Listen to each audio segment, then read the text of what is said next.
Hello everyone, welcome again on your YouTube channel Taming Physics. Students, आज हम लोग magnetic field के कुछ और फार्मूले देखेंगे और मोस्ट प्रोबेबली आज मैग्नेटिक फील्ड का लास्ट क्लास होगा, उसके बाद मैग्नेटिक फोर्स पे आएंगे। तो जो बचे हुए टॉपिक्स हैं उनको हम देखते हैं। और इसमें देखो, एक तो magnetic field due to charge करेंगे, वो आपके सीबीएसई बोर्ड के सिलेबस में है। उसके बाद magnetic field due to cylindrical shell and magnetic field due to solid cylinder, ये आपके सीबीएसई बोर्ड में नहीं है। लेकिन ये दोनों डेरिवेशन एम्पियर सर्किटल लॉ पे बेस्ड है। तो सीबीएसई बोर्ड में जो इनडायरेक्ट डेरिवेशंस आते हैं, यानी जो डायरेक्ट आपके एनसीईआरटी में नहीं दिए हुए हैं लेकिन वो क्वेश्चंस पूछे जा सकते हैं, तो इन चीजों को हम लोग डिस्कस करेंगे। चलो तो स्टार्ट करते हैं। सपोज कर लो ये एक पॉइंट चार्ज Q है और v वेलोसिटी से मूव कर रहा है। सर्टेन मोमेंट पे ये इस पॉइंट पे है और हमको इस पॉइंट पे मैग्नेटिक फील्ड का डायरेक्शन फाइंड आउट करना है। This is point P। इस पॉइंट पे मैग्नेटिक फील्ड का डायरेक्शन फाइंड आउट करना है। तो इस पॉइंट P का पोजीशन वेक्टर निकालेंगे विद रेस्पेक्ट टू चार्ज, यानी हो जाएगा पोजीशन वेक्टर। इसके मैग्नीट्यूड को R से रिप्रेजेंट कर रहा है और वेलोसिटी वेक्टर के साथ जो एंगल बना रहा है उसको थीटा से। अब उस पॉइंट P पे मैग्नेटिक फील्ड क्या होगा उसको हमको फाइंड आउट करना है। क्यों हमने लिखा है, यानी हम पॉजिटिव चार्ज ले रहे हैं और पॉजिटिव चार्ज ले रहे हैं तो ये करंट जिस डायरेक्शन में चार्ज मूव कर रहा है उसी के डायरेक्शन में करेस्पॉन्डिंग करंट फ्लो कर रहा होगा। तो एंटी क्लॉकवाइज करंट होगा, यानी वहां पे जो मैग्नेटिक फील्ड होगा वो आउटवर्ड्स होगा। लेकिन अगर यही निगेटिव चार्ज होता बेटा, तब करेस्पॉन्डिंग करंट इस डायरेक्शन में फ्लो करता, यानी ये क्लॉकवाइज करंट हो जाता। तब पॉइंट P पे मैग्नेटिक फील्ड इनवर्ड्स होता। इन दोनों चीजों को हम आगे लिखाएंगे, लेकिन दोनों केस में हमारा Q पॉजिटिव हो या निगेटिव हो, लेकिन जो मैग्नीट्यूड ऑफ मैग्नेटिक फील्ड होगा वो सेम रहेगा, जिसको हम डेराइव करने जा रहे हैं। अब ये करेंगे कैसे, तो जो बेयो सवार लॉ है उसके अकॉर्डिंग एक करंट एलिमेंट ले लें। तो करंट एलिमेंट के करेस्पॉन्डिंग जो मैग्नेटिक फील्ड है dB is equal to mu not upon 4 pi into IDL sine theta upon R square है।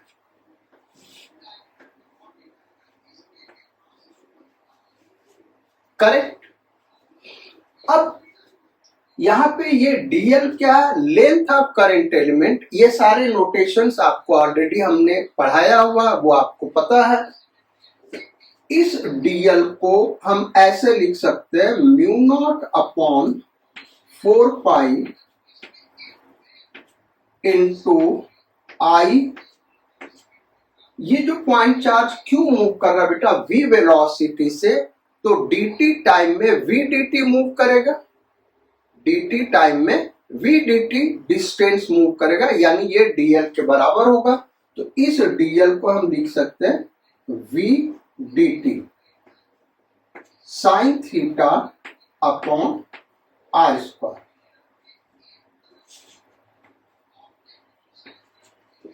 Is equal to mu not upon 4 pi into I और dt को combine कर दें तो I dt, यानी dt time में, dt time के लिए करंट I फ्लो कर रहा है, तो चार्ज कितना फ्लो करेगा, I dt को हम लिख सकते हैं Q।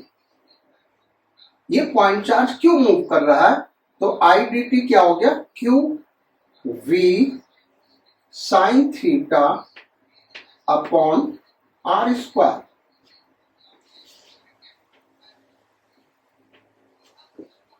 So this is magnetic field. इस डीबी को हम बी लिख दे रहे हैं। बेसिकली देखो है क्या बेटा, ये जो आई डी टी है वो डी क्यू होगा। So D B is equal to D Q, और इसी को अगर हम इंटीग्रेट कर दें 0 टू क्यू और ये 0 टू बी, तो ये हो जाएगा B on integrating this equation, B is equal to mu not upon 4 pi into Q we sine theta upon are square.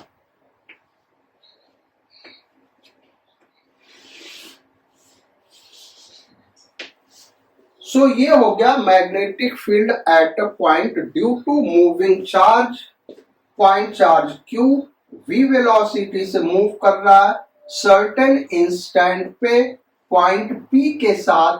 ये डिस्टेंस पॉइंट P R पे है और R और V के बीच थीटा एंगल है, तो पॉइंट P पे magnetic field ये होगा। अब इसी को अगर हम वेक्टर फॉर्म में लिखना चाहें तो कैसे लिखेंगे, इसको हम यहां पे दिखा रहे हैं। B is equal to mu not upon 4 pi. हमने क्या किया, स्मॉल r से ऊपर नीचे मल्टीप्लाई कर दे, तो q v r sine theta upon r cube. So B is equal to, अब हम इसको वेक्टर फॉर्म में लिखते हैं, mu not upon 4 pi times q. अब वी आर साइन थीटा को हम दो चीजें लिख सकते हैं, एक V क्रॉस R लिख सकते हैं, दूसरा R क्रॉस V लिख सकते हैं। भाई ये साइन थीटा आ रहा है यानी क्रॉस प्रोडक्ट होगा, तो अगर वेक्टर फॉर्म में लिखना चाहते हैं तो हम क्या लिख सकते हैं, V क्रॉस R और R क्रॉस V। लेकिन जो राइट हैंड रूल है उसके अकॉर्डिंग अगर हम देखें तो इसको हम V क्रॉस R लिखेंगे, क्योंकि थंब के डायरेक्शन में पॉजिटिव चार्ज है तो थंब के डायरेक्शन में करंट है, और R जो है इस डायरेक्शन में है तो मैग्नेटिक फील्ड का ये डायरेक्शन होगा। अगर आप R क्रॉस V लिखेंगे तो वो इनवर्स चला जाएगा, यानी राइट हैंड पाम रूल को वायलेट करेगा, इसलिए R क्रॉस V न लिख के हम इसको लिखेंगे V cross R। V cross R vector upon R cube या वेक्टर R के मैग्नीट्यूड का cube. So this is magnetic field due to point charge in vector form। इसको यूनिट वेक्टर के भी टर्म में लिख सकते हैं, तो इसको ऐसे भी लिखा जा सकता है, vector B is equal to mu not upon 4 pi times q V cross R cap. Vector R equal to क्या होगा, magnitude of R into R cap, तो एक magnitude of R cancel out हो जाएगा, यहां पे आ जाएगा वेक्टर R के मैग्नीट्यूड का square.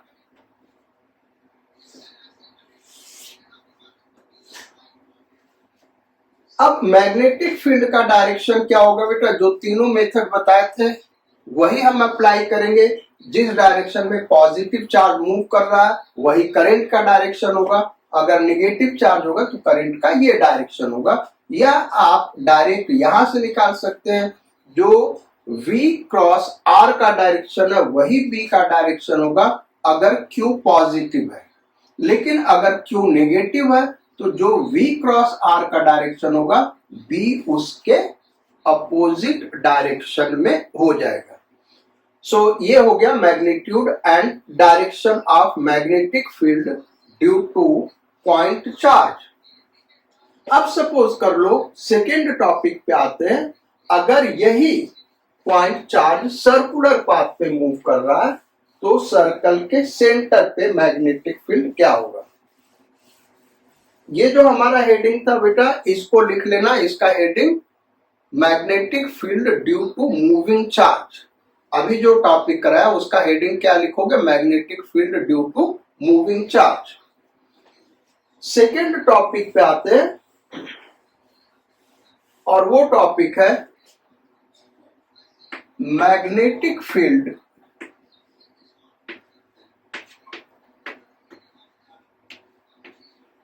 Due to point charge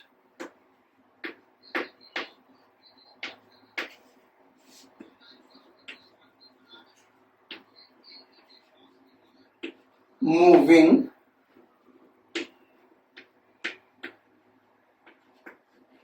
on a circular path।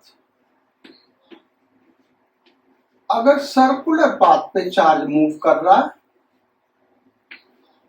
तो उस केस में मैग्नेटिक फील्ड सर्कल के सेंटर पे क्या होगा, magnetic field due to point charge moving on circular path. Magnetic field हम कहां पे निकाल रहे बेटा, सेंटर ऑफ सर्कल। सो एक पॉइंट चार्ज हम सपोज कर लेते हैं, पॉइंट चार्ज ये सेंटर है, point charge Q anti clockwise direction में v वेलोसिटी से मूव कर रहा है on circular path of radius r। इस पॉइंट O पे मैग्नेटिक फील्ड क्या होगा ये हमको फाइंड आउट करना है। अगर हम देखें तो पॉजिटिव चार्ज है, करंट का वही डायरेक्शन होगा जो v का डायरेक्शन होगा, तो करंट के डायरेक्शन में थंब कर दे, पाम ऐसे हमने स्ट्रेच कर दिया और फिंगर्स को टुवर्ड्स पॉइंट O कर दिया, तो पाम के ऊपर जो परपेंडिकुलर होगा वही मैग्नेटिक फील्ड का डायरेक्शन होगा, यानी मैग्नेटिक फील्ड आउटवर्ड्स होगा। हम यहां से भी उसका डायरेक्शन निकाल सकते हैं, या फिर हमने एक और तरीका बताया था, जो कि करंट एंटी क्लॉकवाइज फ्लो कर रहा है, सो ये नॉर्थ पोल के तरीके बिहेव करेगा और मैग्नेटिक फील्ड आउटवर्ड्स होगा। अब इसका मैग्नीट्यूड क्या होगा, हम दो डिफरेंट मेथड से निकाल सकते हैं। एक तो magnetic field due to current carrying circular coil, वहां से भी फार्मूला वहां से भी डिराइव कर सकते हैं, लेकिन उसमें करंट आता है mu naught I upon 2R। अगर number of turns capital N है तो N हम रखते हैं, otherwise mu naught I upon 2R। इस चार्ज के वजह से करेस्पॉन्डिंग करंट क्या होगा, देखो ये फर्स्ट मेथड हम बता रहे हैं इसको डिराइव करने का। तो इस चार्ज के करेस्पॉन्डिंग करंट क्या होगा, I इज इक्वल टू, तो किसी भी सेक्शन से करंट कितना फ्लो कर रहा है हम ये निकालते हैं कि एक सेकेंड में वहां से कितना चार्ज पास किया। So current is equal to charge, तो यही है एक। अब कितना चार्ज पास किया 1 सेकेंड में, तो 1 सेकेंड में चूंकि इसका फ्रीक्वेंसी हम f सपोज कर ले, अगर इस चार्ज का फ्रीक्वेंसी हम f सपोज कर ले तो यानी ये f रिवॉल्यूशन करेगा। इसका मतलब हुआ कि किसी भी पॉइंट से f टाइम्स ये पास करेगा, हर बार वही चार्ज q है और f टाइम्स पास करेगा, तो एक सेकंड में कितना चार्ज पास करेगा बेटा, q इंटू f, यानी इस सर्कुलर पाथ पे जो करेस्पॉन्डिंग करंट होगा इस चार्ज के मोशन के वजह से वो होगा qf। अब मैग्नेटिक फील्ड लिखते हैं, तो B is equal to mu naught, number of turns 1 लेंगे, I अपॉन 2 कैपिटल R। अब I को हम क्या रख देंगे भाई, Q इंटू F। सो यहां पे लिख देते हैं B is equal to mu naught Q F upon 2R। आपको ये फार्मूला याद रखना है। ऐसे बहुत सारे डिफरेंट फॉर्म इसके लिखे जा सकते हैं, लेकिन यहां से लिखना बड़ा आसान है। आप I को QF लिख देंगे, ये फार्मूला आ गया। अब F को दूसरे वेरिएशन में कैसे लिख सकते हैं? Omega equal to 2 pi F, तो F इक्वल टू क्या होगा? Omega upon 2 pi. So B is equal to mu naught Q omega upon 2 pi लिखेंगे तो ये हो जाएगा 4 पाई R। यानी अगर एंगुलर वेलोसिटी दिया है तो यहां से निकाल सकते हैं। इसी का थर्ड फॉर्म हम क्या लिख सकते हैं? R से ऊपर नीचे मल्टीप्लाई कर दें तो B is equal to mu naught Q omega into R V हो जाएगा अपॉन 4 पाई R स्क्वायर।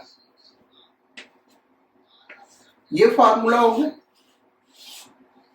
जहां पे V वेलोसिटी और R रेडियस। इसी फार्मूले को सेकेंड मेथड से डेराइव करते हैं, यानी इस फार्मूले से डेराइव करते हैं। हमको मैग्नीट्यूड फाइंड आउट करना है। So B is equal to mu naught Q V। Basically एक फॉर्मूला हमने यहां पे लिखा था बेटा, यहां पे R से मल्टीप्लाई कर दिया, इसको भी यूज कर सकते हैं, या फिर हम ऐसे कर सकते हैं B equal to mu not upon कितना हो गया भाई 4 pi into Q we sine theta upon R square. यही फार्मूला हमने लिखा था ना। तो इस फार्मूले से देखें तो ये क्या हो गया? Mu naught Q we sine theta. Theta किसके किसके बीच का एंगल बेटा? वेलोसिटी वेक्टर और आर वेक्टर। आर वेक्टर देखें तो ये होगा, ये पॉइंट चार्ज कहीं पे भी होगा। V और R के बीच एंगल हमेशा 90 डिग्री होगा, यानी ये आ गया साइन 90 अपॉन जो R है उस पॉइंट का डिस्टेंस चार्ज से, वो हमेशा रेडियस के इक्वल होगा। So capital R square. So ये क्या हो गया? B is equal to mu naught Q V upon R square. ये फार्मूला है। अच्छा, इसमें कुछ ये 4 पाई छूट गया बेटा, 4 पाई। तो दोनों जगह से सेम रिजल्ट आ रहे हैं।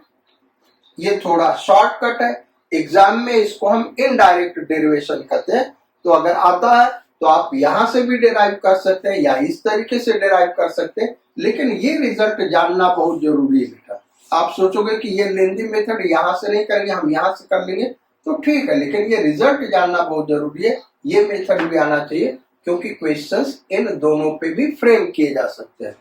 फ्रीक्वेंसी को 1 बाई टाइम पीरियड लिख सकते हैं, तो टाइम पीरियड के भी टर्म में ये फार्मूला आ जाएगा, और जहां भी न्यूमेरिकल आएंगे इनको आप यूज कर सकते हैं।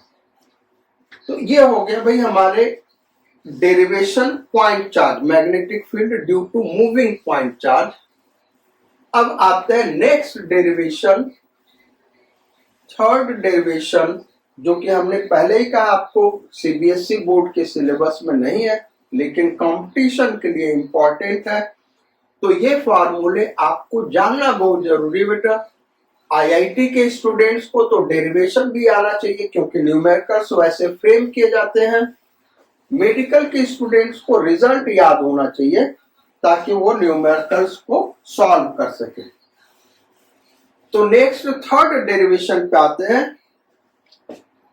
मैग्नेटिक फील्ड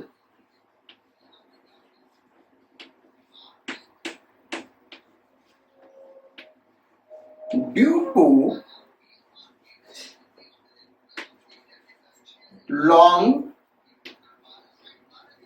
स्ट्रेट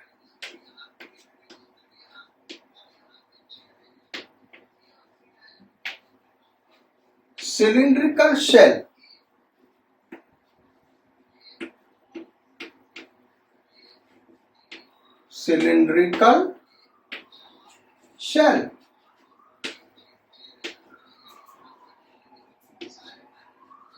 एक लॉन्ग स्ट्रेट सिलिंड्रिकल शेल है, उसके वजह से मैग्नेटिक फील्ड क्या होगा। यहां पे हम फिगर ड्रॉ कर दे रहे बेटा, ये एक सिलिंड्रिकल शेल है, इनफाइनाइट लेंथ का तो हम लोग नहीं बना सकते हैं, लेकिन हेडिंग में हमने लिखा दिया ये इनफाइनाइट लेंथ का सिलिंड्रिकल शेल है। ये इसका एक्सिस हम दिखा दे रहे हैं, this is axis of cylindrical shell. Radius capital R suppose कर रहे हैं, रेडियस इज कैपिटल आर। अब इसमें जो करंट फ्लो कर रहा होगा वो सरफेस से फ्लो करेगा, क्योंकि अंदर से तो हॉलो है, तो सरफेस से करंट फ्लो करेगा।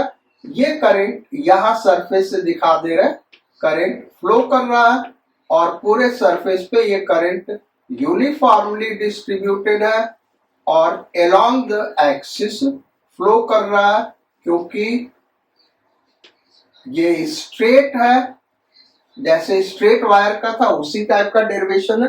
करंट कैपिटल आई हम सपोज कर रहे हैं, यानी ये जो टोटल करंट बेटा इसके सरफेस के थ्रू फ्लो कर रहा है वो क्या, कैपिटल आई।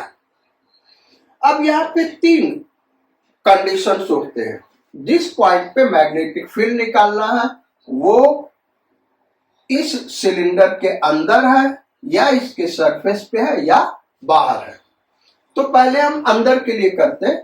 ये कोई पॉइंट ले लिए बेटा, दिस इज पॉइंट पी, जिसका डिस्टेंस स्मॉल आर है एक्सिस से। So first case small r is less than capital R. जो पॉइंट है उसका डिस्टेंस एक्सिस से क्या, रेडियस से कम है, यानी इनसाइड द सिलेंडर हम डिस्कस कर रहे हैं। पॉइंट कहां है, पॉइंट इनसाइड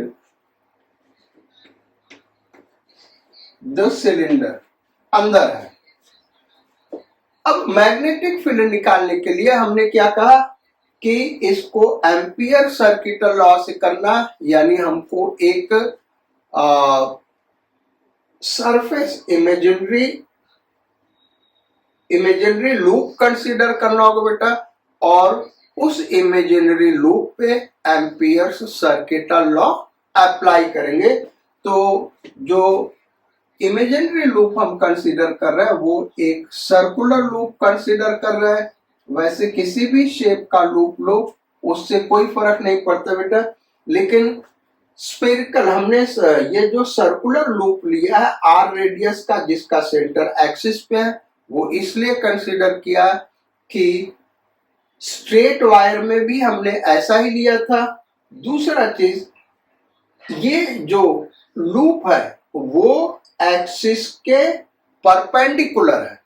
अब इस पे हम एम्पियर सर्किटल लॉ लगाएं तो integration on whole loop B D L cos theta is equal to mu not.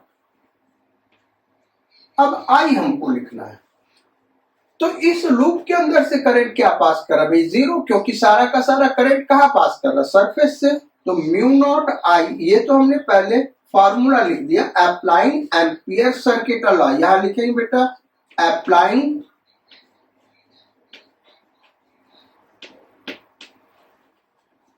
Ampere circuital law. तो ये तो हमने फॉर्मूला लिख दिया। अब यहाँ पे लिखते हैं सेकेंड स्टेप, पूरे सर्किल पे B D L cos theta is equal to mu naught I, कितना फ्लो कर रहा है भाई उसके अंदर से, जीरो। सो बी क्या हो जाएगा, जीरो। हमने पहले कहा कि इसके लिए लूप किसी भी तरीके का ले सकते हो, उससे कोई फर्क नहीं पड़ता है, लेकिन हमने सर्कुलर लूप कंसीडर किया कि क्योंकि रीजन इसका ये है कि बेटा जितने भी बुक्स हैं उसमें सर्कुलर लूप लिया है। सर्कुलर लूप लिया क्यों है, उसका रीजन ये है कि सपोज कर लो मैग्नेटिक फील्ड होता, भाई वो तो जीरो आ गया, वो एक अलग का बात है, लेकिन अगर मैग्नेटिक फील्ड होता तो एक्सिस से इक्वल डिस्टेंस पे सारे पॉइंट होंगे, तो मैग्नेटिक फील्ड का मैग्नीट्यूड क्या होगा बेटा, कांस्टेंट होगा, इसलिए हमने ऐसा लिया।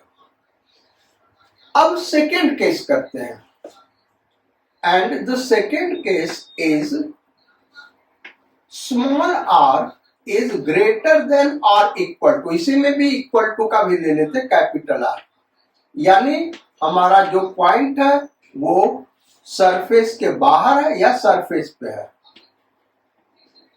आउटसाइड, इक्वल का साइन हटा देते तो केवल आउटसाइड लेते हैं। आउटसाइड अगर पॉइंट है, अब हम कैसे करेंगे, देखते हैं। अगेन हम एम्पियर सर्किट का लॉ लगाएंगे बेटा, और सपोज कर लो ये पॉइंट यहां पे है, दिस इज स्मॉल आर, ये स्मॉल आर है, सेम एक्सिस से स्मॉल आर डिस्टेंस पे। अब यहां पे उस पॉइंट पे मैग्नेटिक फील्ड निकालने के लिए अगेन हम क्या करेंगे, एक सर्कुलर लूप कंसीडर करेंगे स्मॉल आर रेडियस का, जिसका सेंटर एक्सिस पे है और जिसका प्लेन इस एक्सिस के परपेंडिकुलर है, यानी इस तरीके से कंसीडर किया गया। ये हो गया। अब एम्पियर सर्किट का लॉ लगा, तो अप्लाइंग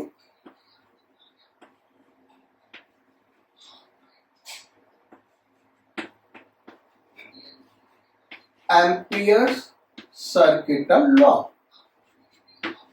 पहले उसका मैथमेटिकल स्टेटमेंट लिख देते हैं, integration B D L cos theta is equal to mu naught I. Right side तो बड़ा आसान है भाई, म्यू नॉट, और इस लूप के थ्रू कितना करंट फ्लो करेगा, जितना सिलेंडर के थ्रू फ्लो कर रहा है, क्योंकि पूरा का पूरा लूप इसी सिलेंडर, पूरा का पूरा सिलेंडर इसी लूप के अंदर है, तो करंट हमने कितना लिया, कैपिटल आई, ये लिख दिया। अब आगे हम देखते हैं आगे क्या करना है। जो लेफ्ट साइड लिखना बेटा, तो इंटीग्रेशन करेंगे कहां से कहां तक, 0 टू 2 पाई आर, क्योंकि इसके टर्म में हमको करना, तो 0 टू 2 पाई आर। इस लूप के ऊपर जो मैग्नेटिक फील्ड होगा उसका मैग्नीट्यूड कांस्टेंट होगा, क्योंकि इस लूप का हर पॉइंट एक्सिस से इक्वल डिस्टेंस पे है, तो बाइसिमेट्री मैग्नेटिक फील्ड हर जगह क्या होगा, सेम होगा। सो मैग्नीट्यूड सेम होगा। तो इस लूप के ऊपर अगर हम एक टेंजेंट ड्रॉ करें, ये डीएल का डायरेक्शन होगा। अब मैग्नेटिक फील्ड का डायरेक्शन क्या होगा, तो मैग्नेटिक फील्ड के लिए जैसे स्ट्रेट वायर का magnetic field lines concentric circles होते बेटा, वैसे ही सिलिंड्रिकल शेल का जो मैग्नेटिक फील्ड लाइंस होगा वो कॉन्सेंट्रिक सर्कल्स ही होगा, यानी बी और डी एल सेम डायरेक्शन में होंगे, जैसे स्ट्रेट वायर में था वैसे ही यहां पे, यानी मैग्नेटिक फील्ड बी कांस्टेंट होगा, मैग्नीट्यूड इसका डी एल, और थीटा क्या होगा भाई, 0। सो बी कांस्टेंट बाहर आ गया, डीएल का इंटीग्रेशन एल लिमिट पुट किया, ये आ गया 2 pi R is equal to mu naught I. So magnetic field क्या हो गया भाई, mu not upon 2 pi into I by R, या ऐसे लिखो mu naught I upon 2 pi R. यानी इस डेरिवेशन को हम देखें तो ये कह सकते हैं ये फार्मूला वही आ रहा है जो कि स्ट्रेट वायर का है। इसका मतलब कि अगर सिलेंडर के बाहर हम मैग्नेटिक फील्ड निकाल दें बेटा, तो टोटल करंट हम क्या करें, एक्सिस से फ्लो करा दे और स्ट्रेट वायर का फार्मूला लगा दे, वही मैग्नेटिक फील्ड होगा due to cylindrical shell. Third condition लेते हैं, small r is equal to capital R. यानी ये क्या केस हो गया, ऑन द सरफेस, सरफेस के ऊपर।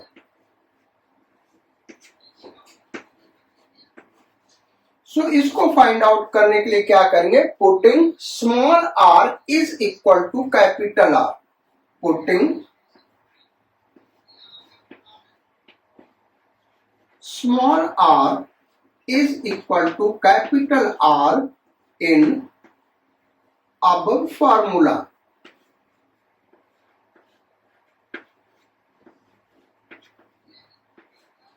इस फार्मूले में स्मॉल r को कैपिटल R रख दे तो यह आ गया B is equal to mu naught I upon 2 pi capital R।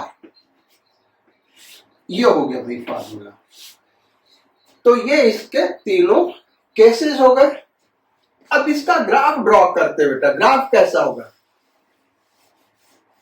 यानी मैग्नेटिक फील्ड स्मॉल आर के साथ कैसे वेरी करेगा, इसके लिए हमको एक ग्राफ ड्रॉ करना है।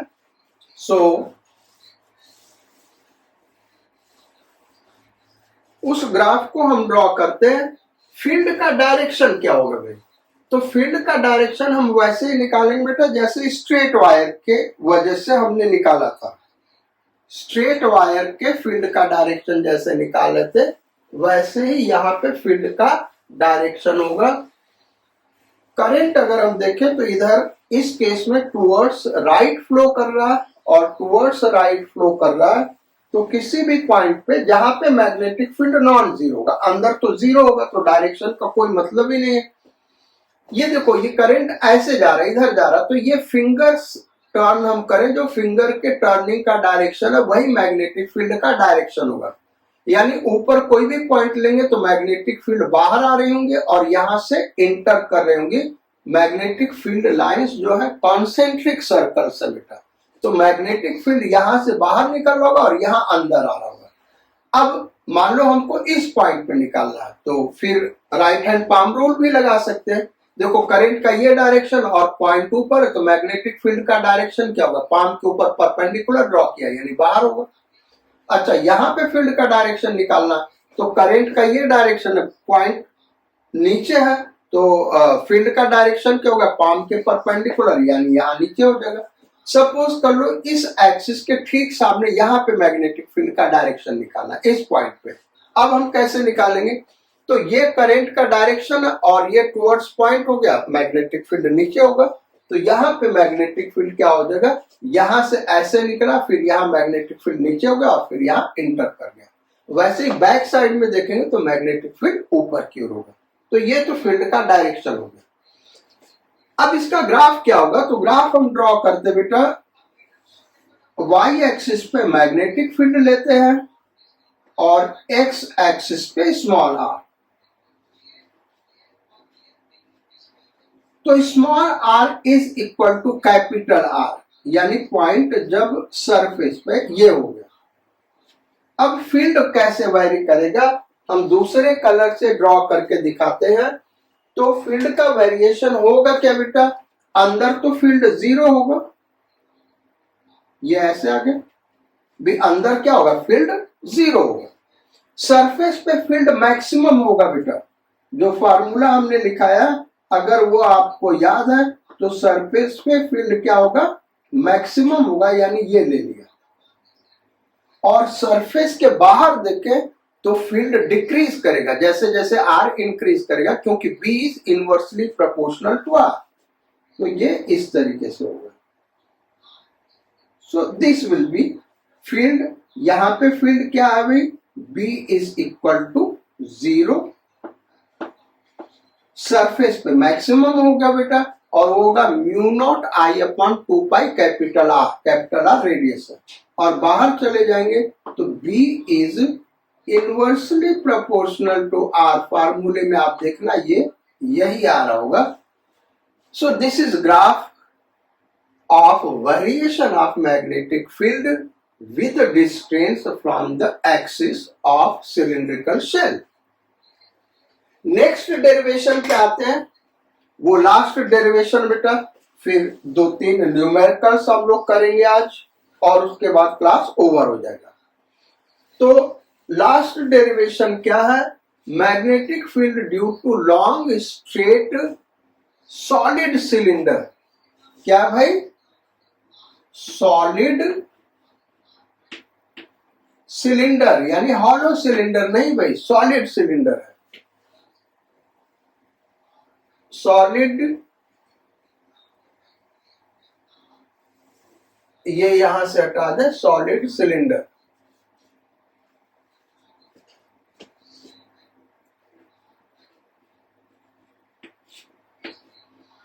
तो अगर सॉलिड सिलेंडर है तो जो करंट होगा वो उसके पूरे क्रॉस सेक्शन से फ्लो कर रहा होगा, यानी सरफेस से नहीं, हर जगह से करंट फ्लो कर रहा होगा, पूरे क्रॉस सेक्शन से करंट फ्लो कर रहा होगा, यानी यहां अंदर वाले पोर्शन से भी करंट फ्लो कर रहा होगा। टोटल करंट हम I सपोज कर ले, रेडियस कैपिटल R सपोज कर ले। दो कंडीशन हमको लेना बेटा, एक अंदर वाले पॉइंट पे फील्ड निकालना, दूसरा बाहर वाले पॉइंट पे, और बाहर वाले पॉइंट पे small r is equal to capital R कर देंगे तो हमको सरफेस पे भी फील्ड मिल जाएगा। दोनों पॉइंट के लिए हमने सर्कल चूज कर लिया भाई, जो लूप हमको कंसीडर करना है। सो फर्स्ट हम केस लें, first case when small r is less than capital R। यहां पे इक्वल का भी साइन लगा सकते बेटा, यहां पे इक्वल का भी साइन लगा सकते हैं। पिछला ग्राफ देखें तो डिसकंटिन्यूअस फंक्शन था, इनसाइड 0 और कैपिटल R पे मैक्सिमम। फंक्शन क्या हो गया? डिसकंटिन्यूअस हो गया था, इसीलिए हमने डॉटेड से जोड़ा था। लेकिन यहाँ पे फर्स्ट जो फंक्शन होगा B और R का, वो कंटिन्यूअस फंक्शन होगा, कहीं पे ब्रेक नहीं होगा। तो यहाँ पे capital R, small r less than r equal to capital R। इसके ऊपर हम फॉर्मूला लगाए, मैग्नेटिक फील्ड और dl दोनों टेंजेंशियल होंगे, B और dl क्या होगा भाई? दोनों टेंजेंशियल होंगे, B कांस्टेंट होगा, जैसा पीछे रिजल्ट दिया था हमने। So applying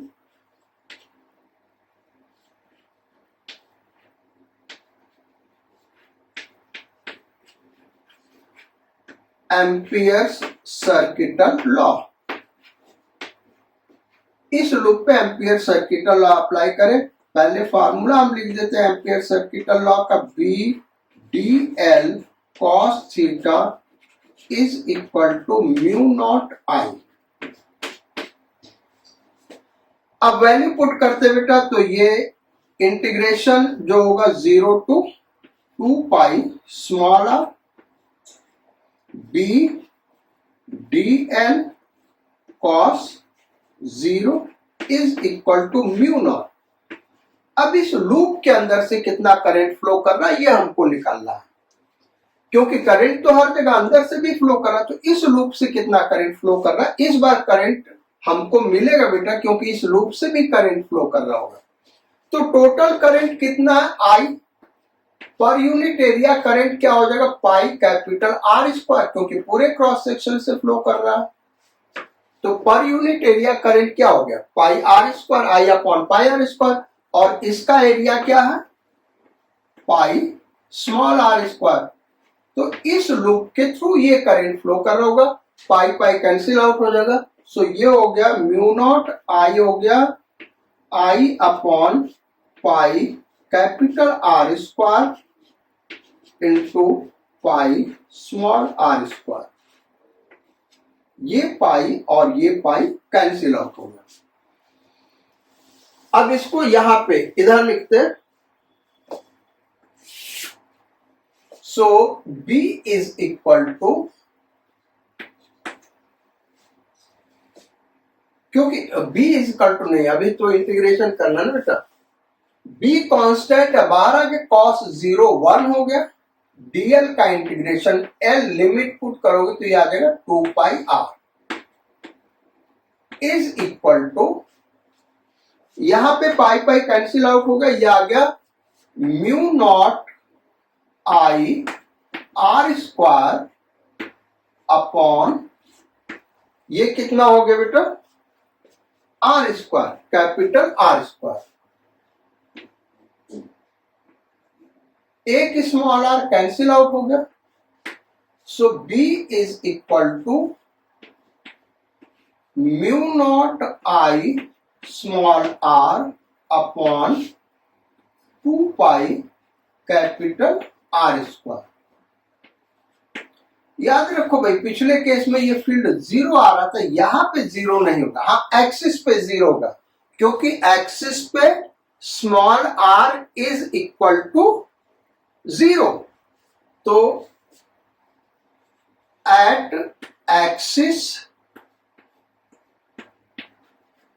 small r is equal to 0, so b is equal to 0, axis पे फील्ड बेटा 0 हो गया।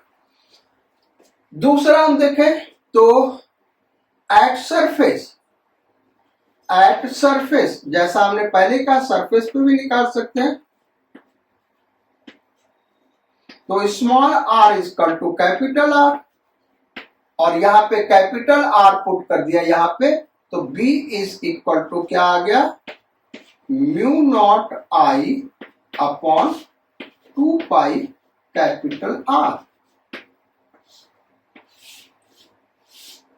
यानी जो सिलिंड्रिकल शेल में आ रहा था सरफेस पे, वही यहां पे भी आ रहा था। डिफरेंस ये है, सिलिंड्रिकल शेल में अंदर फील्ड 0 था, यहां अंदर केवल एक्सिस पे 0 का, उसके बाद फील्ड इंक्रीज कर रहा, B directly proportional to small r, surface पे वही फील्ड हो गया।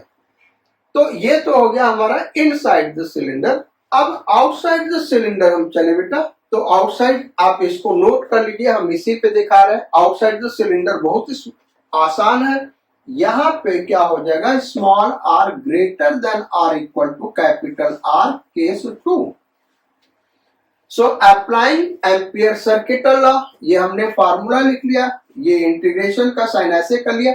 अब इस लूप के through total current I flow करेगा, जो सॉलिड सिलेंडर में फ्लो कर रहा है, लूप का रेडियस ज्यादा है तो टोटल करंट फ्लो करेगा, यानी ये हो जाएगा ऐसे, ये आ गया बेटा।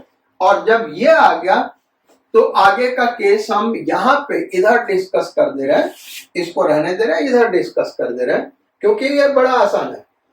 बी डीएल का इंटीग्रेशन एल लिमिट पुट किया तो 2 pi R is equal to mu naught I, यानी जो बी इज इक्वल टू हो गया वो कितना हो गया, mu naught I upon 2 pi small r. इसका मतलब ये क्या है फार्मूला बेटा, स्ट्रेट वायर का, यानी अगर बाहर हमको निकालना है तो ये जो टोटल करंट इसके क्रॉस सेक्शन से फ्लो कर रहा, एक्सिस से फ्लो करा दे और स्ट्रेट वाला फार्मूला लगा दे, वही आंसर आ जाएगा। अब हमने यहाँ पे इक्वल का साइन लगाया क्यों है, एट द सरफेस क्या होगा, यहां से निकाल सकते, ये तो बाहर के लिए निकल गया, एट द सरफेस। तो सरफेस पे क्या होगा भाई, small r is equal to capital R, तो यहां पे small r capital R put कर दे, तो b is equal to mu naught I upon 2 pi capital R, यानी वही आ गया जो हमने यहां से निकाला था, इसीलिए यहां पे इक्वल का साइन आ रहा, दोनों फार्मूले में इक्वल का साइन आ रहा बेटा। जबकि पिछले डेरिवेशन में देखोगे अंदर वाले के लिए इक्वल का साइन नहीं दिया था, बाहर वाले के लिए इक्वल का साइन दिया था, क्योंकि फंक्शन डिसकंटिन्यूअस हो रहा था, यहां पे कंटिन्यूअस फंक्शन है। सो ये हो गया magnetic field due to solid cylinder.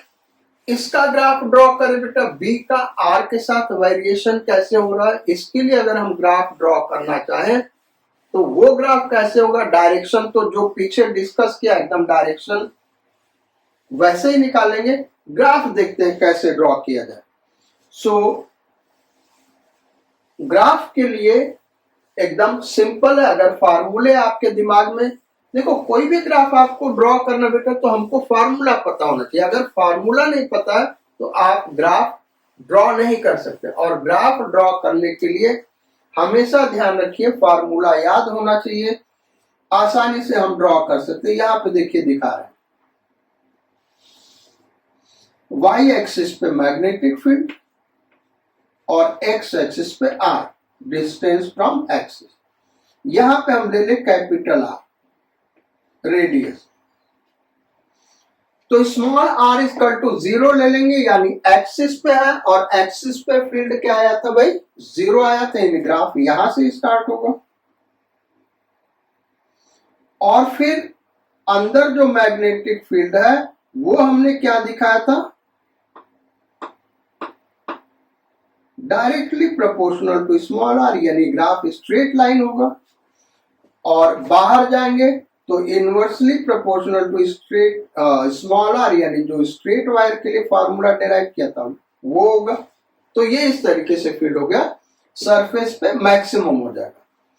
तो अंदर क्या है भाई, B directly proportional to small r और बाहर B inversely proportional to small r. ये फील्ड का डायरेक्शन होगा। क्लियर है? चलो तो ये हो गया। अब क्वेश्चंस पे हम लोग आते हैं।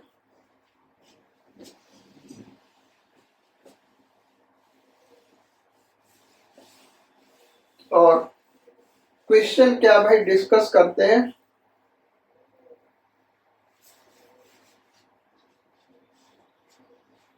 थोड़ा सा इसको रब कर ले बेटा, आप वीडियो चाहे तो 10 सेकेंड आगे बढ़ा सकते हैं।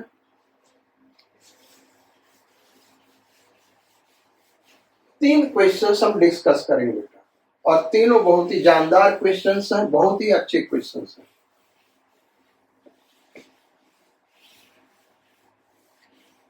क्वेश्चन नंबर 1, एक सर्कुलर डिस्क है जो अपने वर्टिकल एक्सिस के अबाउट एंगुलर वेलोसिटी ओमेगा से रोटेट कर रहा है, radius capital are,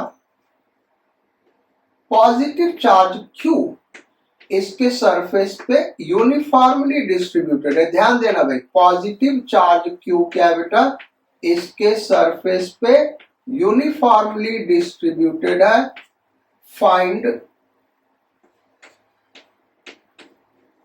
magnetic field at centre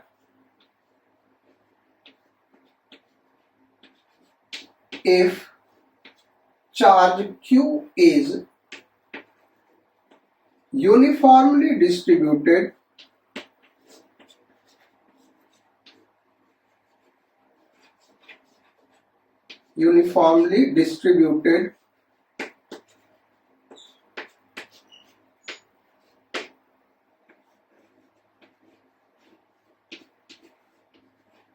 on surface of disk।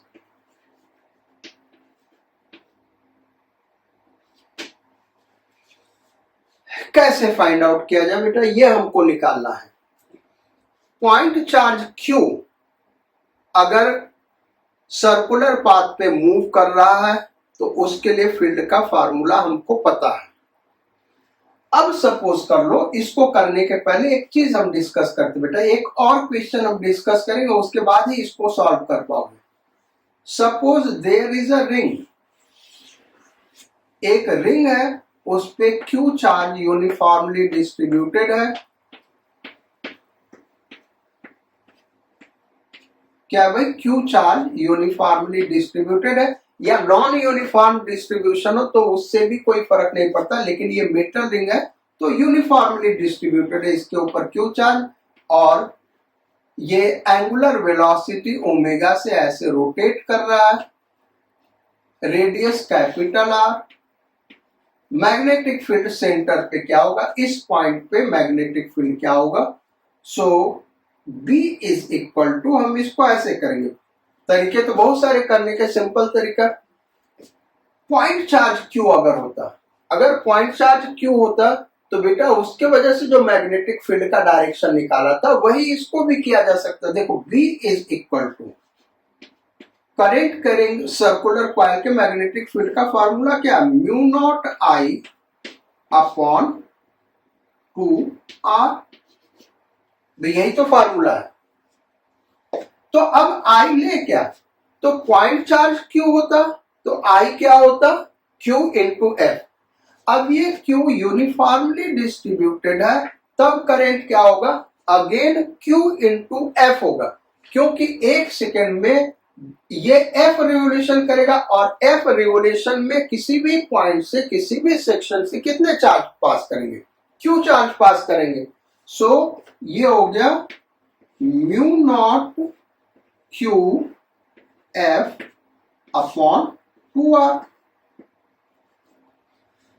अब F को क्या लिख सकते हैं, ओमेगा अपॉन 2 पाई, तो ये हो गया B is equal to mu naught Q omega upon 4 pi R, यानी पॉइंट चार्ज Q अगर रिंग है तो ये मैग्नेटिक फील्ड होगा जो कि पॉइंट चार्ज Q का आया है।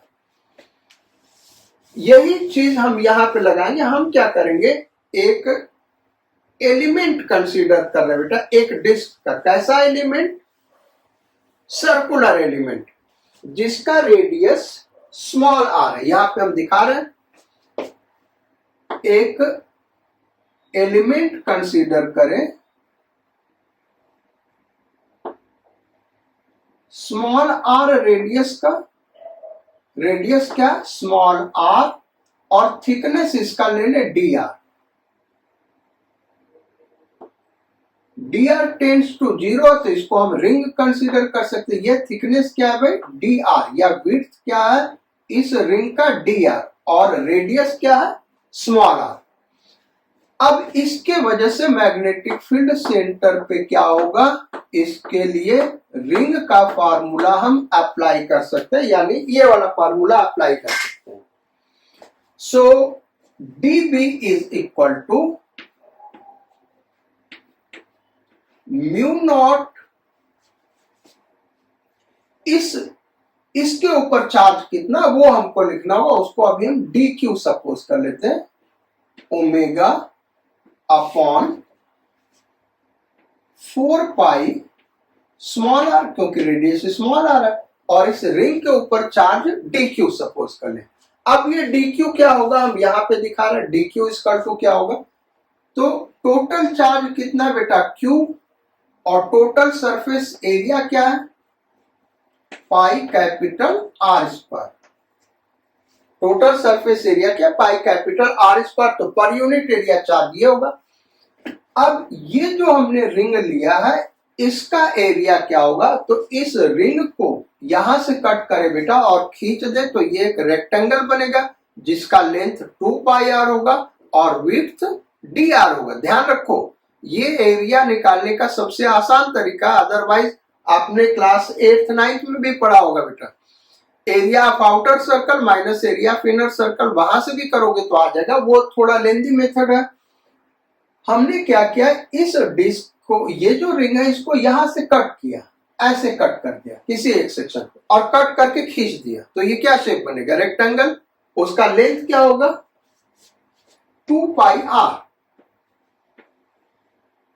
और विड्थ क्या होगा भाई dr, तो यही इसका एरिया हो गया। यहां से देखें तो ये पाई और ये पाई कैंसिल आउट हो गया। सो इस dq को अगले स्टेप में हम लिखें mu naught omega upon 4 pi into, अब इसको हम लिखे बेटा तो q अपॉन, बल्कि ये हो गया 2q upon capital R square, 2q upon capital R square into R dr। Into R D R. अच्छा यहां पे ये भी है बेटा, स्मॉल आर यहां पे भी है।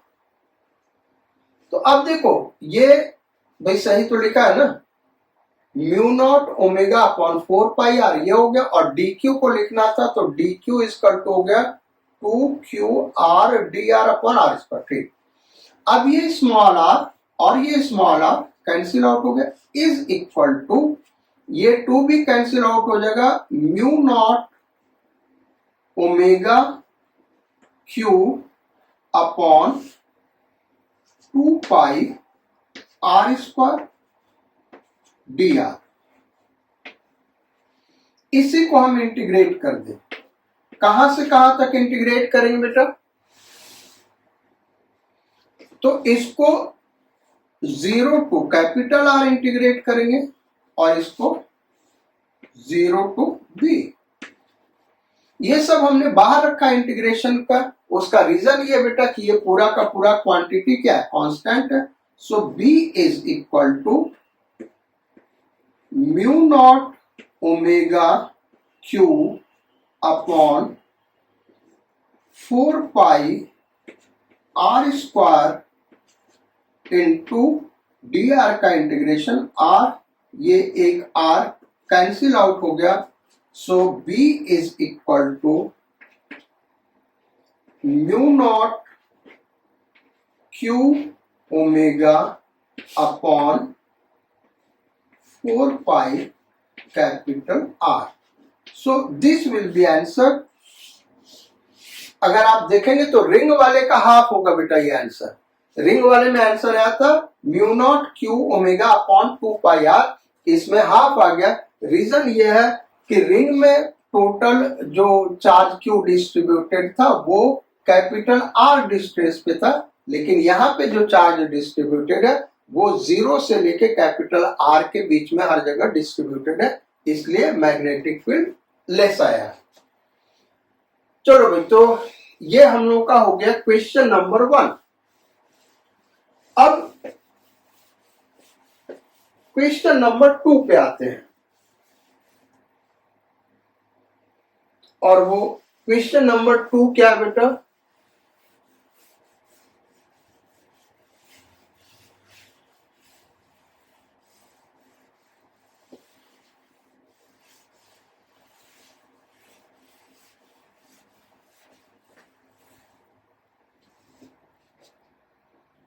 क्वेश्चन नंबर 2,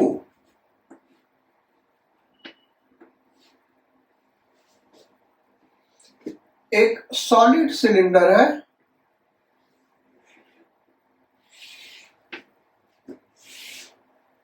इनफाइनाइट लेंथ का सॉलिड सिलेंडर बेटा, radius capital are,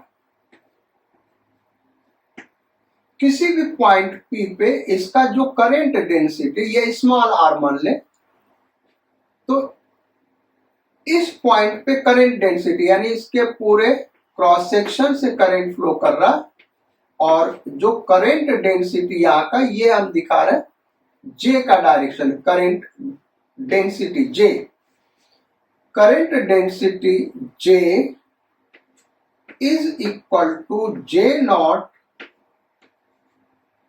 r to the power n. Find capital B at small r. Magnetic field small r पे क्या होगा? अगर करंट डेंसिटी, ध्यान देना बेटा, करंट डेंसिटी हमने दिया। अभी तक जो पिछला अभी हमने क्वेश्चन किया था उसमें करंट डेंसिटी रेडियस पे डिपेंड नहीं कर रहा, वो यूनिफॉर्म है, कांस्टेंट, और वो क्या है? I upon pi capital R square. वो करंट डेंसिटी हमने निकाला भी था। तो यहां पे अगर करंट डेंसिटी वेरी कर रहा है तो उस केस में किसी भी पॉइंट आर पे मैग्नेटिक फील्ड क्या होगा, ये हमको निकालना है। तो यहां पे हमने दिखाया बेटा, अगर एक्सिस पे देखें करंट डेंसिटी 0 है, यानी एक्सिस पे अगर बहुत ही स्मॉल एरिया ले ले तो उससे 0 करंट फ्लो करेगा। जैसे जैसे हम बाहर निकलेंगे पर यूनिट एरिया करंट इंक्रीज कर रहा है, यानी करंट वेरी कर रहा है। अब यहाँ पे मैग्नेटिक फील्ड कैसे निकाला जाए, ये आईआईटी एडवांस्ड लेवल का क्वेश्चन है। इसको सॉल्व कैसे किया जाए, तो करना हमको क्या, एम्पियर सर्किटल लॉ ही लगाना बेटा। हम इसके क्रॉस सेक्शन को यहाँ पे शो कर रहे हैं। इसको सॉल्व करने के लिए हम क्या कर रहे हैं, इसके क्रॉस सेक्शन को शो कर रहे हैं, रेडियस कैपिटल आर, और करंट इसमें हम डॉट से दिखा देते हैं, यानी हम इधर से देख रहे हैं करंट बाहर निकल रहा, तो ये करंट बाहर ऐसे निकल रहा होगा। ये हो गया भाई करंट का डायरेक्शन। अब देखो इसमें दो चीजें बेटा, एक तो बड़ा सिंपल, यहाँ पे अलग हम दिखा दें क्योंकि ये थोड़ा सा मुश्किल क्वेश्चन है। यहाँ पे हम दिखा दें, ये सेंटर है, सपोज कर लो यहां से स्मॉल आर डिस्टेंस पे हमको मैग्नेटिक फील्ड निकालना, तो ऐसे हमने कर लिया। करंट बाहर की ओर है, ऐसे करंट बाहर की ओर है, तो मैग्नेटिक फील्ड क्या होगा, एंटी क्लॉकवाइज होगा। Magnetic field concentric circles anti clockwise होगा, यानी यहाँ पे फील्ड का ये डायरेक्शन होगा, डीएल का भी यहाँ पे यही डायरेक्शन होगा। तो एम्पियर सर्किटल लॉ यहाँ पे तो बड़ा आसान है, b इंटू 2πr हो जाएगा, b dl cos 0, तो स्मॉल आर से 0 से स्मॉल आर तक इंटीग्रेट करोगे तो b इंटू 2πr। लेकिन इसके अंदर करंट क्या होगा, राइट साइड में म्यू नॉट आई लिखेंगे, इसके अंदर करंट क्या फ्लो करना ये निकालना थोड़ा सा मुश्किल है। क्यों मुश्किल है बेटा, क्योंकि करंट यूनिफॉर्म नहीं है, तो हम ऐसा नहीं कर सकते कि total current divided by total area into this area, ऐसा नहीं कर सकते। तो अब उस करंट को पहले हम निकालेंगे, स्मॉल आर रेडियस में कितना करंट फ्लो कर रहा वो हम निकालेंगे, उसके बाद एम्पियर सर्किटल लॉ अप्लाई करेंगे। तो वो करंट निकालने के लिए हम क्या कर रहे हैं, देखो पहले वो करंट का फार्मूला हम डिराइव कर ले बेटा। तो ये सेंटर है, यहां से स्मॉल आर रेडियस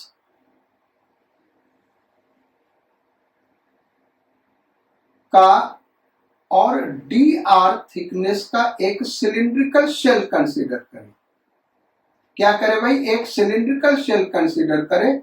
ये डी आर थिकनेस इतना स्मॉल है कि इसमें करंट डेंसिटी यूनिफॉर्म ले सकते। कितना थिकनेस भाई, डी आर। ये थिकनेस इतना स्मॉल है कि इसमें इस शेल के अंदर करंट डेंसिटी यूनिफॉर्म ले सकते हैं। तो इसके अंदर से करंट कितना फ्लो कर रहा होगा, D I is equal to J into D A, और जे कितना दिया हो बेटा, J naught R to the power N, so J naught R to the power N. इसका एरिया अभी हमने डिस्कस किया था, 2 pi small R D R, ये हो गया डी आई, यानी D I is equal to क्या हो गया, 2 pi J naught R to the power N plus 1 D R. अब इसी को इंटीग्रेट कर दे, 0 टू स्मॉल आर और 0 टू आई, तो I is equal to 2 pi J not,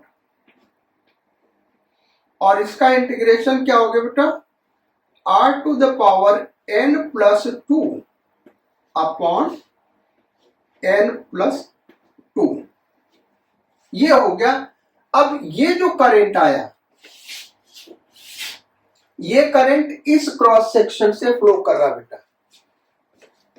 ये जो सेक्शन हमने दिखाया, इस सेक्शन से ये करंट फ्लो करेगा।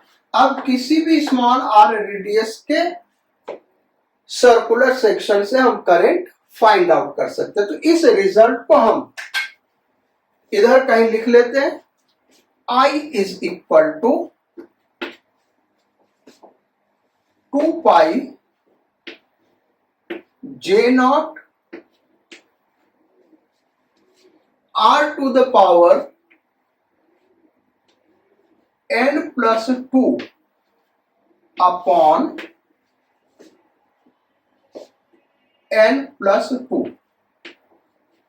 अब मैग्नेटिक फील्ड निकालना एकदम आसान हो गया बेटा, अब निकालते हैं। सो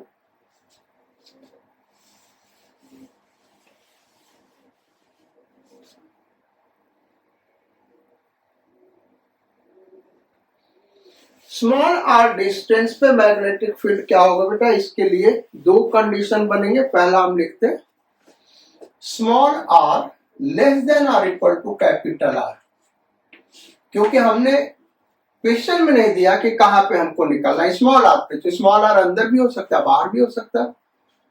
सो एम्पियर सर्किटल लॉ हम अप्लाई कर दें। सो ये स्मॉल आर रेडियस पे एम्पियर सर्किटल लॉ अप्लाई कर दें, तो ये हो जाएगा बी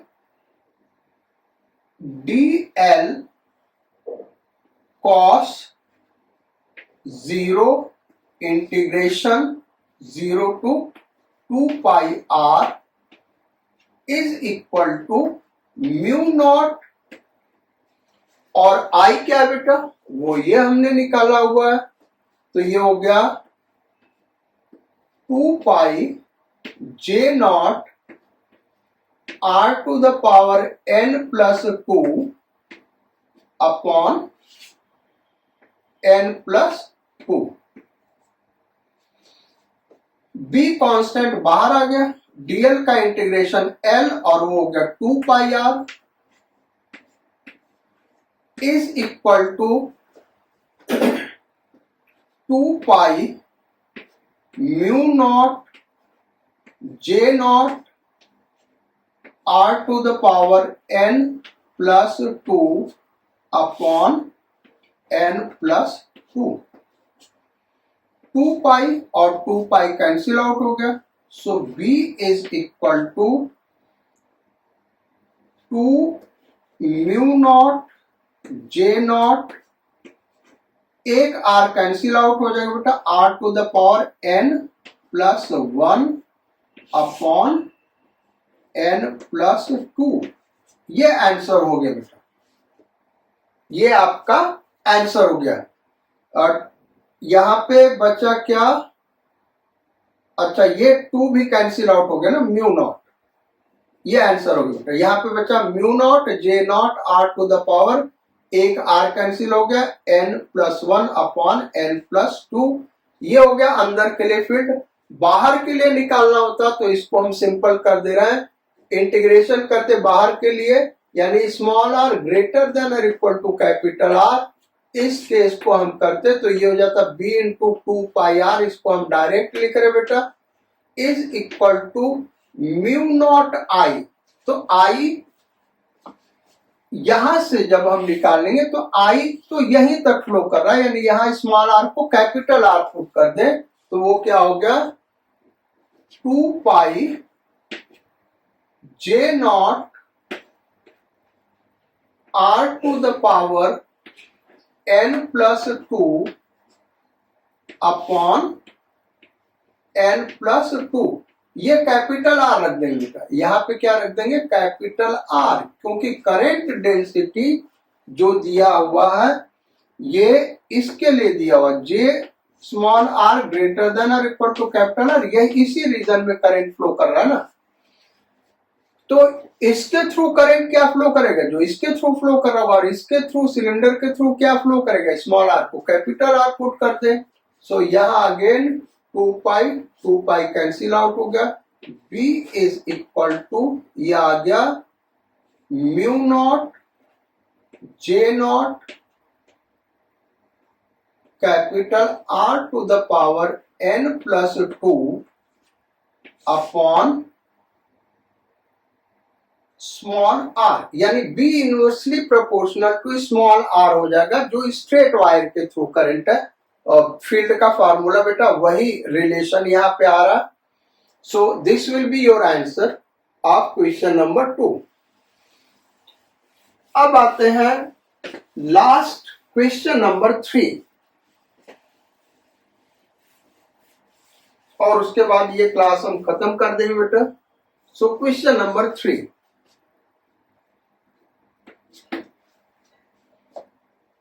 और जो क्वेश्चन नंबर 3 बेटा वो भी बड़ा इंटरेस्टिंग क्वेश्चन है।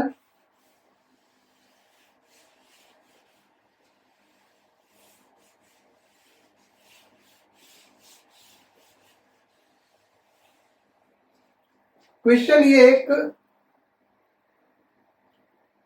एक हॉलो सिलेंडर है।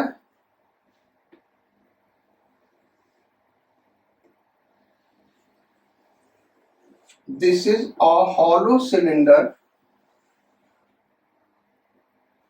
Of inner radius capital R and outer radius 2 capital R। इसके थ्रू जो करंट फ्लो कर रहा है बेटा, इसके क्रॉस सेक्शन पे यूनिफॉर्मली डिस्ट्रीब्यूटेड है। ये करंट यूनिफॉर्मली डिस्ट्रीब्यूटेड है इसके क्रॉस सेक्शन पे, and total current following is 4 capital I। और यहां सेंटर पे एक स्ट्रेट वायर है जिसके थ्रू करंट इनवर्ड्स फ्लो कर रहा है। करंट क्या फ्लो कर रहा है भाई? इनवर्ड्स फ्लो कर रहा है, and that current is I।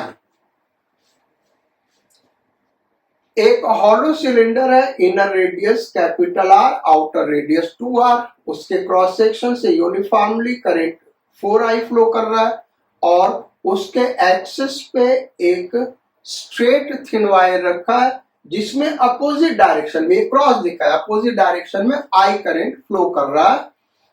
यहां पे कोई पॉइंट ले ले बेटा, स्मॉल r डिस्टेंस पे ड्रॉ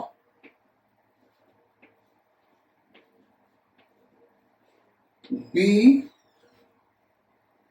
R ग्राफ।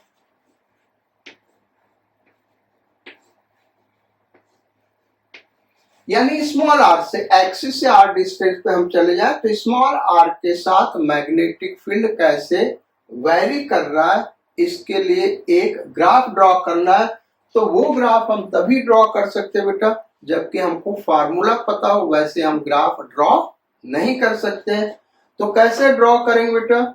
इसके लिए हम मैग्नेटिक फील्ड निकालें। तो पहला तो मैग्नेटिक फील्ड हम निकालेंगे स्मॉल r लेस देन और इक्वल टू कैपिटल R। इस रीजन में मैग्नेटिक फील्ड क्या होगा? तो इस रीजन में मैग्नेटिक फील्ड केवल स्ट्रेट वायर की वजह से होगा, और वो क्या होगा भाई? B equal to mu naught I upon 2 pi small r। Straight wire का ये करंट हो गया, मैग्नेटिक फील्ड हो गया। और ये होगा किधर? ये करंट इनवर्ड्स फ्लो कर रहा, और इनवर्ड्स फ्लो कर रहा अगर करंट तो क्लॉकवाइज होगा। मैग्नेटिक फील्ड का ये डायरेक्शन दिखा रहा है, ये क्लॉकवाइज मैग्नेटिक फील्ड होगा। अब दूसरा रीजन हम कंसीडर करते हैं, स्मॉल r ग्रेटर देन और equal to capital R but less than और इक्वल टू 2 कैपिटल R। इस रीजन में क्या होगा? सेकेंड केस, क्योंकि टोटल 3 केसेस बनेंगे, ये सेकेंड केस हो गया। तो इसके थ्रू मैग्नेटिक फील्ड निकालने के लिए हमको एम्पियर सर्किटल लॉ लगाना होगा बेटा। इसका तो डायरेक्ट फार्मूला था। तो इस रीजन में हम स्मॉल r डिस्टेंस पे, जैसे मान लो हमने ये पॉइंट ले लिया, तो इसके लिए ऐसे स्मॉल r रेडियस का एक सर्कुलर लूप कंसीडर करें और इस पे एम्पियर सर्किटल लॉ लगा दें। सपोज कर लो जो मैग्नेटिक फील्ड है वो इस डायरेक्शन में एंटी क्लॉकवाइज हमने लिया। शुरू में तो क्लॉकवाइज होगा, बाद में एंटी क्लॉकवाइज होगा, तो हम एंटी क्लॉकवाइज ले रहे हैं। DL का भी यही डायरेक्शन होगा, यानी B और DL का सेम डायरेक्शन होगा। अब इस लूप पे एम्पियर सर्किटल लॉ लगा दें, तो B dl cos 0 limit 0 to 2 pi small r is equal to mu naught total current इसके थ्रू जो पास कर रहा वो हमको लेना बेटा। तो बी के डायरेक्शन देखो, बी का डायरेक्शन ऐसे लिया, तो जब हम इंटीग्रेशन इस तरीके से कर रहे हैं तो थंब वाला जो करंट होगा वो पॉजिटिव लेंगे, यानी ये वाले जो डॉट वाले करंट है वो पॉजिटिव होंगे बेटा, और ये वाला करंट कैपिटल आई क्या होगा, नेगेटिव होगा। तो ये वाला करंट होगा क्या, टोटल करंट है 4i, टोटल करंट है क्या भाई 4i। अगर सिलेंडर के थ्रू देखो तो 4i करंट फ्लो कर रहा है। अब पर यूनिट एरिया करंट कितना फ्लो कर रहा है, आउटर रेडियस 4r, तो आउटर रेडियस के अकॉर्डिंग एरिया क्या हो गया, पाई इंटू आर स्क्वायर यानी 4r square, minus inner radius r, तो माइनस पाई आर स्क्वायर, यानी ये एरिया हो गया 3 pi R square, 3 pi R square. ये हो गया करंट पर यूनिट एरिया। अब ये जो शेल, ये जो हमने ग्रीन लाइन से दिखाया बेटा, इसके अंदर से कितना करंट पास कर रहा है, तो हमको इसके एरिया से मल्टीप्लाई करना होगा, यानी ये हो जाएगा pi small are square minus pi capital R square. क्या हो गया, pi small are square minus capital R square minus capital I. ये वाला करंट हम निगेटिव लेंगे क्योंकि जो इंटीग्रेशन है कर रहे हैं एंटी क्लॉकवाइज, तो थंब के डायरेक्शन में जो करंट होगा पॉजिटिव और थंब के अपोजिट नेगेटिव। ये एम्पियर सर्किट लॉ में हमने डिस्कस किया होगा, वो एप्लीकेशन आ रहा बेटा। तो ये आ गया। अब यहां पे देखें तो ये हो गया B integration 2 pi R is equal to mu naught, और ये हो गया बेटा 4i पाई स्मॉल आर, पाई बार होगा ये 4i pi small are square minus capital R square upon 3 pi capital R square minus I. So B is equal to क्या हो गया, B is equal to mu naught in bracket 4i pi small are square minus capital R square, then LCM ले ले minus 3 pi capital R square I upon, ये 2 pi are नीचे आ गया बेटा, तो 6 pi square capital R square small r. ये magnetic field होगा इस केस के लिए। तो एक तो मैग्नेटिक फील्ड हमने ये लिख लिया बेटा, अब इस केस का मैग्नेटिक फील्ड हम यहीं पे लिख दे रहे हैं।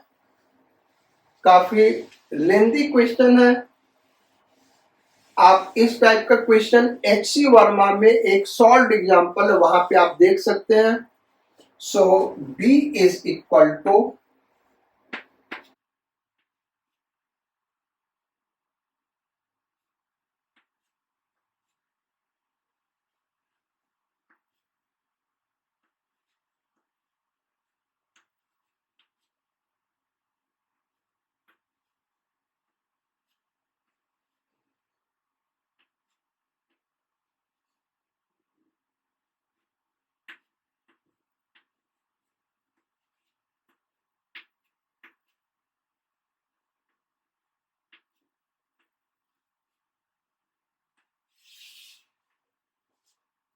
तो ये हो गया भाई मैग्नेटिक फील्ड।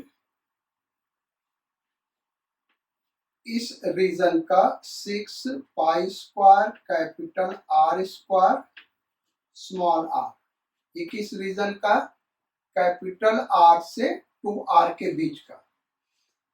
अब थर्ड केस आएगा बाहर के लिए, बेटा मैग्नेटिक फील्ड कैसा होगा, तो बाहर के लिए मैग्नेटिक फील्ड निकालना होगा, तो फिर से हम एम्पियर सर्किट लॉ अप्लाई करेंगे, और एम्पियर सर्किट लॉ जब अब अप्लाई करेंगे तो small r greater than r equal to 2r, इस रीजन के लिए जो लाइन इंटीग्रेशन होगा b into 2 pi r is equal to, अब टोटल करंट जब ये बाहर आए इस तरीके से हम ले रहे हैं, तो ये है हमारा स्मॉल आर, तो इस रीजन में टोटल करंट हमको निकालना होगा म्यू नॉट और टोटल करंट आई, तो ये 4i बाहर है और 3 और i क्या अंदर है, यानी टोटल करंट क्या है 3i, तो ये हो गया B is equal to 3 mu naught I upon 2 pi R, ये हमने कर लिया। अब हम ग्राफ ड्रॉ कर सकते हैं, एक बार आंसर कंफर्म कर लिया जाए बेटा कि ये आंसर्स जो आए हमारे वो करेक्ट है कि नहीं है। वो कंफर्म कैसे होगा, जैसे यहाँ पे small r equal to capital R रखें तो ये आंसर आना चाहिए, तो यहाँ पे capital small r equal to capital R रखोगे तो mu naught I upon 2 pi capital R आ गया। अगर ये आंसर सही है तो यहाँ पे small r equal to capital R रखें तो वही आंसर आएगा। तो small r equal to capital R अगर यहाँ पे हम रख दें small r is equal to capital R, तो ये पूरा का पूरा क्या हो गया, 0 हो गया, और ये पूरा 0 हो गया बेटा, तो बचेगा क्या, आपको हम दिखा रहे हैं B is equal to mu naught, और ये पूरा 0 हो गया, minus 3 pi R square I, minus यहां लगा देते हैं 3 पाई R स्क्वायर आई, और यहां 6 pi square R square, 6 pi square R square, और स्मॉल r को रख दिया कैपिटल R, ये R स्क्वायर कट गया, ये एक पाई कट गया, और ये 3 से हो गया यहाँ पे 2, तो यानी आ गया minus mu naught I upon 2 pi R।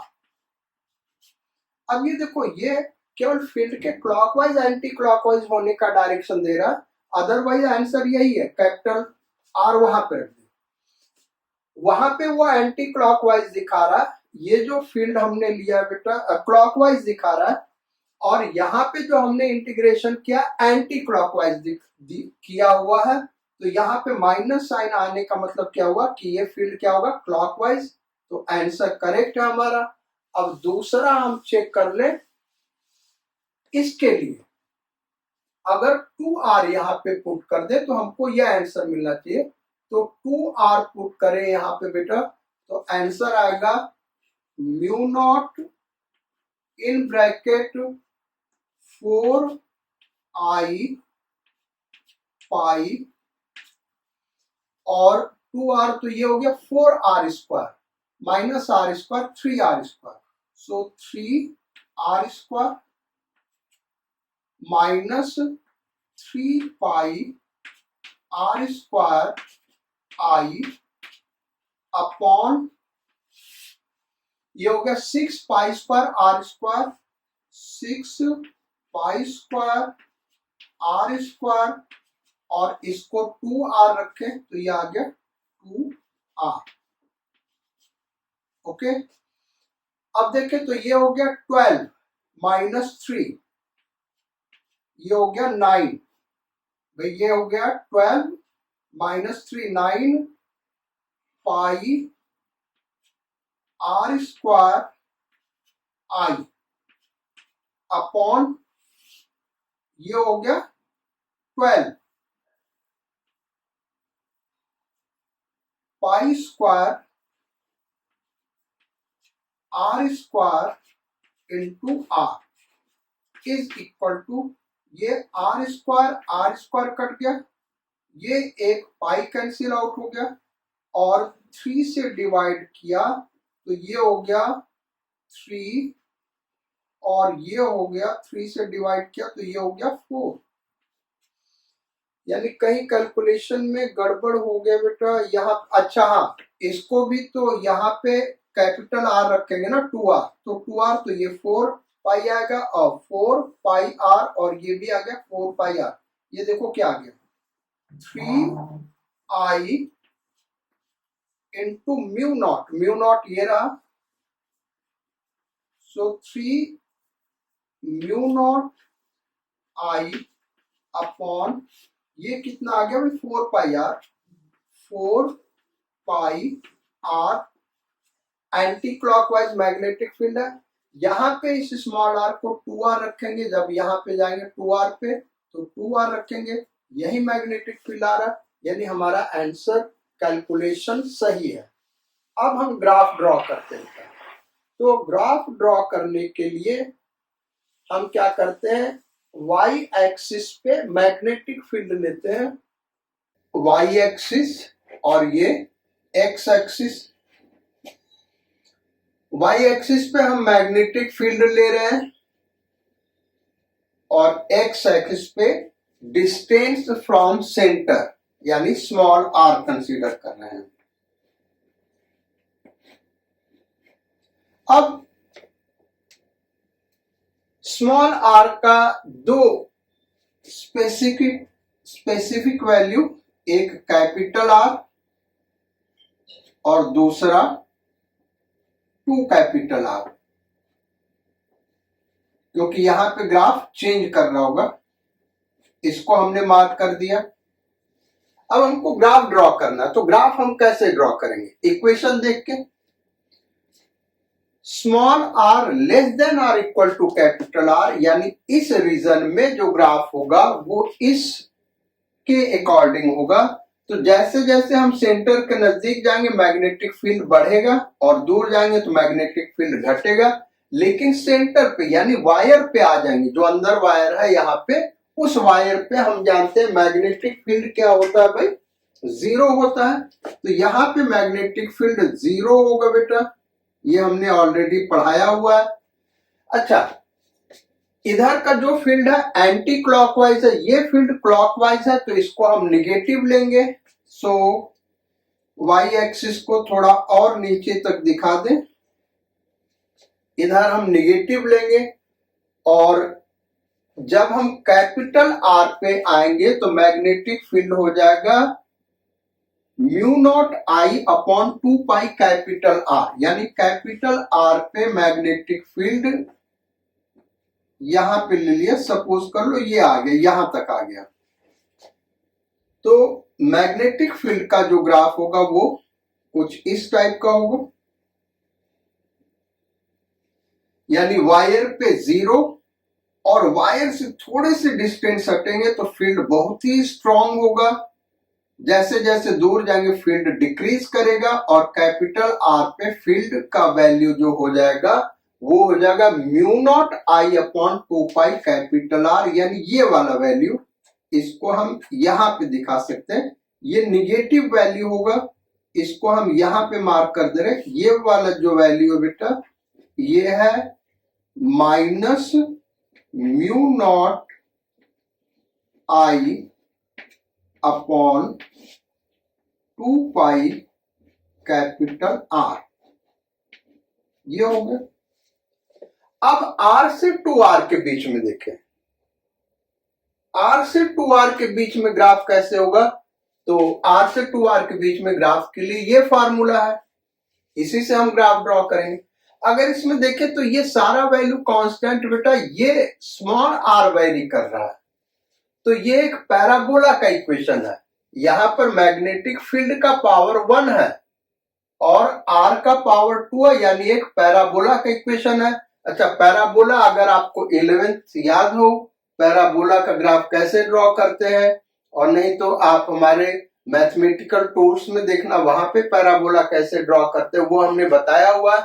दो शेप होता है, एक ये शेप होता है और दूसरा ये शेप होता है, या इसका कोई पार्ट भी ले सकते हैं। इसका हाफ पार्ट ये आ सकता है, ये आ सकता है, इसका हाफ पार्ट ये आ सकता है, ये आ सकता है, या पूरा आ सकता है, या ये पूरा आ सकता है। अब इसमें से कौन सा ग्राफ होगा वो देखने के लिए आर स्क्वायर जो वेरिएबल है उसका कोएफिशिएंट पॉजिटिव है, और कोएफिशिएंट पॉजिटिव है तो उस केस में कैसा ग्राफ आएगा बेटा, इस टाइप का ग्राफ आएगा, ये वाला ग्राफ होगा।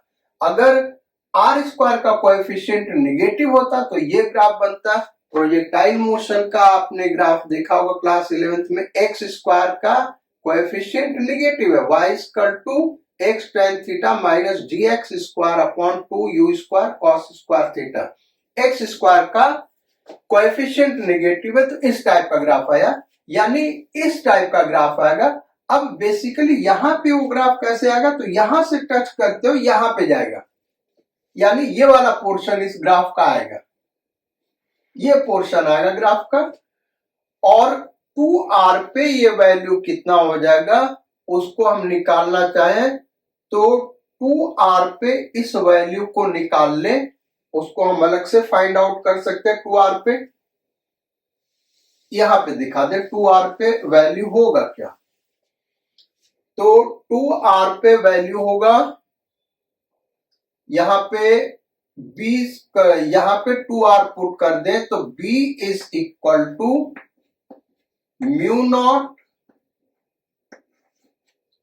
4 पाई आई, इसको 2r रखा तो 4r square minus r square कितना हो गया 3r square, 3r square minus 3 pi r square I upon 6 pi square r square small r is equal to, यहां पे क्या हो गया भाई, ये म्यू नॉट और ये गया 12 minus 3, 9 pi I R square upon 6 pi square R square, और ये स्मॉल आर कितना 2r, तो ये आर स्क्वायर और ये आर स्क्वायर कैंसिल आउट हो गया, उसके अलावा एक पाई कैंसिल आउट हो गया, और 3 3 जा 9, 3 2 जा 6, तो ये हो गया 3 mu naught I upon 4r, ये वैल्यू हो जाएगा 2r पे। तो 2r पे जो वैल्यू आ रहा है उसको अगर हम देखें तो ये यहां कहीं पे 2r पे इसको ऐसे मार्क कर ले,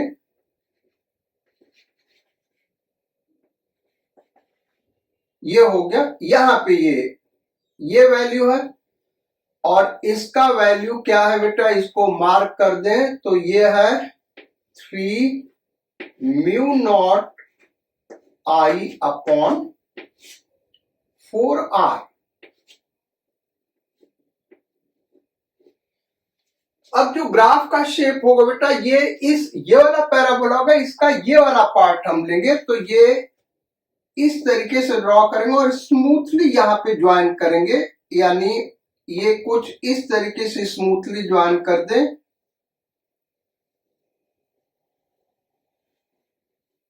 ऐसे स्मूथली ज्वाइन होगा यहां पे, ये हो गया। और अब 2r के बाहर अगर हम चले जाएं तो जो ग्राफ होगा वो हमने ऑलरेडी थर्ड कंडीशन यहीं पे मिटा दिया, उसको लिखा हुआ था, दिखाया हुआ था, तो वो कुछ इस तरीके से डिक्रीज करेगा, ऐसे ये डिक्रीज कर रहा होगा। सो ये हमारा ग्राफ हो गया। अब इससे हम ये भी सॉल्व कर सकते हैं कि बी का वैल्यू कहां पे, किस पॉइंट पे जीरो होगा। भाई आर और 2r पे बी कहीं ना कहीं जीरो हो रहा है, तो इस बी को हम जीरो पुट कर दे बेटा। इस बी को अगर जीरो पुट करेंगे तो किस पॉइंट पे बी जीरो हो रहा वो हमको मिल जाएगा।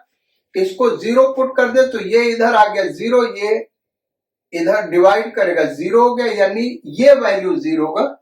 तो ये वैल्यू क्या है, 4 pi I R square minus R square minus this equal to zero, तो ये इधर चला है 3 पाई आर स्क्वायर आई। पाई से पाई कैंसिल आउट हो गया, आई से आई कैंसिल आउट हो गया, ब्रैकेट ओपन करें, 4r square minus 4r square उधर गया 7r स्क्वायर, यानी r इज इक्वल टू क्या आ गया, √7/2r।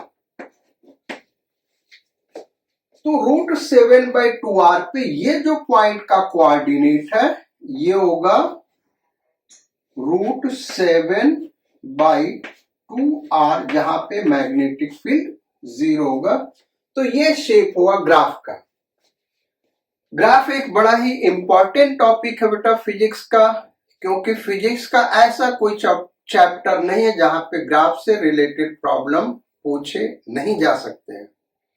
हमेशा ये याद रखिए, जब भी ग्राफ ड्रॉ करना हो उसके लिए कोई और तरीका नहीं बेटा, आपको इक्वेशन पता होना चाहिए और उन्हीं इक्वेशन से हम ग्राफ को ड्रॉ कर सकते हैं। तो आज इतना ही रखते बेटा, फिर नेक्स्ट टर्म मिलते हैं। तब तक आप इन टॉपिक को, ये जो पर्टिकुलरली आज हमने 3 क्वेश्चंस कराए हैं, इसको कम से कम 2 बार प्रैक्टिस करिएगा। So take good care of yourself. We will meet again on next turn with next new topic, magnetic force. Bye bye, sayonara and bon voyage.